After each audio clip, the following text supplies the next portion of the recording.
ابلیس نے حضرت آدم علیہ السلام اور حضرت حوا کو ممنوعہ پھل کھانے پر قائل کر کے جنت سے نکلوا دیا تو کہا لگایا، لیکن آدم اور حوا نے معافی کی درخواست قبول ہونے اور روئے زمین پر خلیفہ مقرر ہونے کے بعد سجدہ شکر ادا کیا، مگر کہا نہیں لگایا۔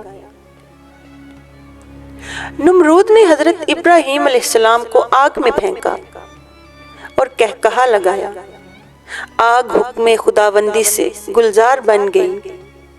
حضرت ابراہیم علیہ السلام اٹھے، خدا کا شکر ادا کیا، مگر کہا نہیں لگایا۔ یوسف علیہ السلام کو بھائیوں نے کنویں میں پھینک دیا تھا، غلام کے طور پر بیچ دیا، اپنے تعین ان سے جان چھڑائی اور کہا لگایا۔ یوسف علیہ السلام مصر کے حکمران بن کر واپس لوٹے، خدا کا شکر ادا کیا، سجدہ کیا، مگر کہا نہیں لگایا۔ فرعون نے بنی یعقوب کے لڑکے مار دیے، انہیں غلام بنا لیا۔ فرار ہوتے قافلوں کے سامنے آبی رکاوٹ دیکھ کر کہا لگایا۔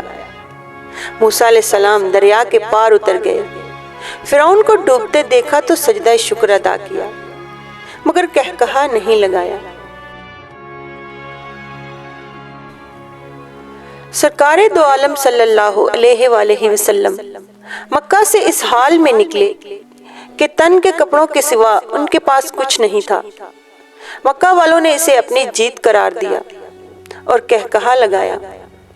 8 برس بعد مولائے کل فاتح کے طور پر اسی شہر میں داخل ہوئے کہ سر مبارک احساس شکر کے ساتھ اس قدر جھکا ہوا تھا کہ اونٹنی کے کوہان سے ٹکراتا تھا۔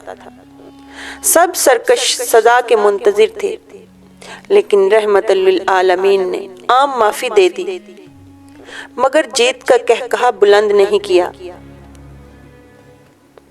عارضی کامیابیوں پر کہہ لگانا ابلیس، نمرود، برادران یوسف، فرعون اور ابو جہل کا وتیرہ ہے، جبکہ آدم، ابراہیم، یوسف، موسیٰ اور محمد علیہ السلام جانتے تھے کہ تمام اختیارات اس ذات باری تعالیٰ کے پاس ہیں جسے زوال نہیں۔ اس بلندی کا کیا فائدہ جہاں پر انسان چڑھے اور انسانیت سے گر جائے۔